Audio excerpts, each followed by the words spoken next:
नमस्कार दोस्तों, मेरे YouTube चैनल किस्से कहानी की दुनिया में आपका स्वागत है। आज मैं आप लोगों के लिए लेकर आई हूँ सिंहासन बत्तीसी की 21वीं कहानी चंद्र ज्योति पुतली की कथा।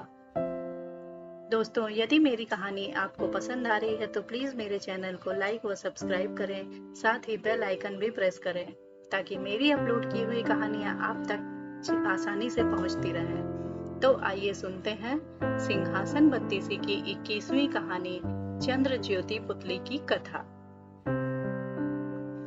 हमेशा की तरह इस बार भी राजा भोज सिंहासन पर बैठने के लिए आगे बढ़ते हैं और तभी 21वीं पुतली चंद्र ज्योति वहां प्रकट होती है। चंद्र ज्योति राजा भोज को रोकती है और साथ ही उन्हें राजा विक्रमादित्य के गुणों से जुड़ी एक कहानी सुनाती है जो इस प्रकार है। एक बार राजा विक्रमादित्य ने राज्य में एक यज्ञ कराने का सोचा। वह उस यज्ञ में चंद्रदेव को भी बुलाना चाहते थे, लेकिन वो इस सोच में पड़ गए कि आखिर चंद्रदेव को बुलाने कौन जाएगा। कुछ देर तक सोचने के बाद उन्होंने इस काम के लिए अपने महामंत्री को चुना। राजा ने महामंत्री को अपने पास बुलाया और अपने विचार प्रकट किए। तभी एक नौकर दौड़ते दौड़ते वहां पहुंचा और नौकर को देखकर महामंत्री उसके पास गए। नौकर ने उनके कान में धीरे से कुछ कहा, जिसे सुनने के बाद महामंत्री दुखी हो गए और राजा से विदा लेकर वहां से चले गए। महामंत्री के यूं अचानक चले जाने से राजा को लगा कि कुछ परेशानी की बात है। इस बारे में उन्होंने उस नौकर से पूछा। तब नौकर ने बताया, महामंत्री की एक ही बेटी है जो लंबे समय से बीमार है। उसका इलाज कई वैद्य हकीमों से कराया गया, पर वो ठीक नहीं हुई। दुनिया की हर दवाई और औषधि उसे दे दी गई, पर उसकी तबीयत और खराब होते जा रही है। आज तो उसकी हालत इतनी खराब हो गई कि वह हिल भी नहीं पा रही है और उसका बचना मुश्किल लग रहा है। इन बातों को सुनकर राजा दुखी हो गए। उन्होंने तुरंत राजवैद्य को बुलाया और पूछा, क्या उन्होंने महामंत्री की बेटी का इलाज किया है? इस पर राजवैद्य ने कहा, महामंत्री की बेटी को अब बस ख्वांग बूटी से ही बचाया जा सकता है। इसके अलावा उसका इलाज किसी और चीजों से नहीं हो सकता है। लेकिन यह बूटी बहुत मुश्किल से मिलती है। उसे खोजने में कई महीने लग जाएंगे। यह सुनने के बाद राजा ने वैद्य से पूछा, वो जगह कौन सी है जहाँ यह बूटी मिलती है? तब राजवैद्य ने बताया, नील रत्नागिरी की घाटियों में यह बूटी मिलती है, लेकिन इसे खोजना बहुत मुश्किल है। इसका रास्ता भी बहुत कठिन है। लेकिन राजा इससे डरे नहीं। उन्होंने राजवैद्य से उस बूटी की पहचान पूछी ताकि वो उसे पहचान सके।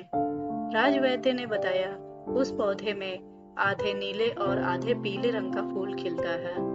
उसकी पत्तियां लाजवंती नामक पौधे की तरह होती हैं और छूने से ही वे सिकुड़ जाती हैं। इतना सुनने के बाद राजा यज्ञ को छोड़कर बूटी लाने के लिए निकल गए। उन्होंने तुरंत दोनों बैतालों को याद किया। बैताल उन्हें लेकर नील रत्नागिरी पहुंचे। राजा यहाँ से अकेले बूटी खोजने के लिए आगे बढ़ गए। तभी उन पर एक शेर ने हमला कर दिया, लेकिन राजा इतने ताकतवर थे कि उन्होंने शेर को मार गिराया। इसके बाद वो और आगे बढ़े, तभी एक बड़े से सांप ने उन्हें खा लिया, लेकिन राजा ने उसके पेट में चाकू मारकर खुद को बचा लिया। बूटी खोजते खोजते शाम हो गई। राजा ने सोचा कि थोड़ा आराम कर लिया जाए, फिर बूटी खोजेंगे। रात में उन्होंने सोचा कि काश चंद्रदेव बूटी खोजने में उनकी मदद कर दें। तभी एक चमत्कार हुआ और चारों तरफ रोशनी फैल गई। राजा ने जब उठकर देखा तो उन्हें वो नीले और पीले रंग का फूल लगा पौधा दिखाई दिया। जब उन्होंने उसकी पत्तियों को छुआ तो वो सिकुड़ गई। राजा को समझ में आ गया कि यह वही बूटी है जिसे वो ढूंढने आए थे। उन्होंने तुरंत उस बूटी को अपने झोले में भर लिया और जैसे ही वे जाने लगे तभी चंद्रदेव उनके सामने आ गए और उन्होंने राजा को अमृत दिया। साथ ही कहा कि अब यह अमृत ही महामंत्री की बेटी को ठीक कर सकता है। चंद्रदेव ने राजा को कहा, तुम्हारे तुम्हारी मदद की भावना देख मैं बहुत खुश हूँ। उन्होंने राजा को यह भी बताया कि अगर वो यज्ञ में आएंगे तो दुनिया के कई भागों में अंधेरा छा जाएगा, इसीलिए वो वहां नहीं आ सकते। इसके बाद उन्होंने राजा को आशीर्वाद दिया और वहां से चले गए। अब राजा तुरंत वहां से निकले और महामंत्री के घर पहुंचे और अमृत पिलाकर उनकी बेटी को ठीक कर दिया।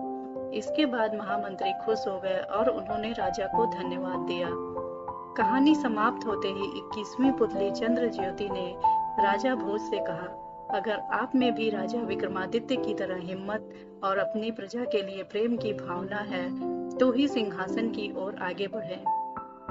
यह कहकर चंद्र ज्योति वहां से उड़ जाती है और राजा भोज सोच में पड़ जाते हैं।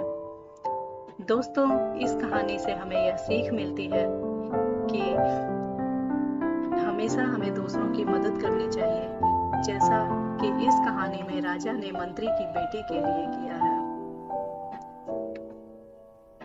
तो आगे अब मिलते हैं अगले वीडियो में सिंहासन बत्तीसी की एक और रोचक कहानी के साथ।